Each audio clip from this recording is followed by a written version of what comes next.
ఈ పార్లమెంట్ సెషన్లో అమిత్ షా వ్యూహం ఏంటో తేలబోతోంది. వాస్తవంగా ఈ 30 రోజుల పాటు జైల్లో ఉన్నటువంటి ఎమ్మెల్యే అయినా ఎంపీ అయినా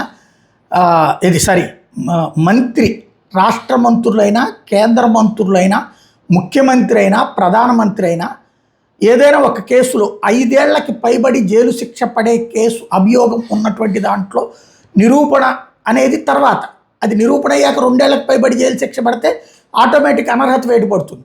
కానీ ఈ అభియోగం కారణంగా రిమాండ్కి వెళ్ళినప్పుడు జైలుకి ఆ మంత్రి పదవిలో ఉండేటటువంటి లేదా ముఖ్యమంత్రి పదవి లేదా ప్రధానమంత్రి పదవిలో కేంద్ర మంత్రి పదవిలో 30 రోజులు మాత్రం ఉంటారు. 30 రోజుల్లో వాళ్ళు రాజీనామా చేస్తే ఓకే, లేదు అంటే కనుక సస్పెన్షన్, డిస్మిస్ కాదు సస్పెన్షన్, ఆ పదవి నుండి సస్పెన్షన్ అనేటటువంటిది వాస్తవంగా ఎథిక్స్ తెగిస్తున్నట్టు, ధైర్యం చేస్తున్నట్టు. ఎందుకంటే ఈ దేశంలో అత్యధిక రాష్ట్రాల్లో పరిపాలన ఉంది భారతీయ జనతా పార్టీని, కేంద్రంలో పరిపాలన ఉంది భారతీయ జనతా పార్టీని. అయినా సరే వాళ్ళే పరీక్షించుకోవడానికి సిద్ధపడుతున్నారు. వాళ్ళకు కూడా వర్తిస్తుంది కదా.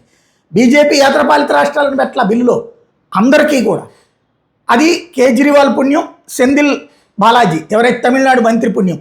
ఈ రెండిట్లలో కూడా వాళ్ళు పదవిని వదులుకోకుండా జైల్లో కూడా అదే పదవిలో ఉండటం అన్నటువంటి దాని కారణంగా పెట్టుకొచ్చినటువంటి బిల్లు ఇది. సరే, ఇప్పటికే అన్ని రకాలు అయిపోయింది. ఈ పార్లమెంటు బిల్లులో అయితే పెట్టబోతున్నారు, దీన్ని అమలు చేయబోతున్నారు. ఈ పార్లమెంట్ సెషన్లో దాన్ని తీసుకురాబోతున్నారు. ఇది నెంబర్ 1. అది ఎలా నెగ్గించుకుంటారు, ఎందుకంటే రాజ్యాంగ సవరణ. ఈ బిల్లు కనుక సక్సెస్ అయితే ఇమ్మీడియట్గా మహిళా రిజర్వేషన్ బిల్లు, నియోజకవర్గాల పునరుజ్జీవన బిల్లు తీసుకొచ్చేస్తారు వెంటనే. ఈ బిల్లుని ప్రయోగంగా చేయబోతున్నారు. ఇప్పటికే అటు తృణమూలోళ్ళు ఇటు సపోర్టింగు, అట్లాగే శివసేన ఉద్ధవ్ థాకరే బ్యాచ్ ఇటు సపోర్టింగు, అలాగే డిఎంకే కూడా ఐదర్ సపోర్ట్ ఆర్ సభ నుంచి వెళ్ళిపోయే అవకాశం ఉంటుంది వాకౌట్ చేసి అనేటటువంటిది. అలా మేనేజ్ చేశారు. ఓవరాల్గా 10-15 సీట్లు తక్కువ తప్ప టోటల్గా సక్సెస్ అయిపోతుంది అన్నటువంటిది ప్రస్తుతానికి ఢిల్లీలో ఉన్నటువంటిది.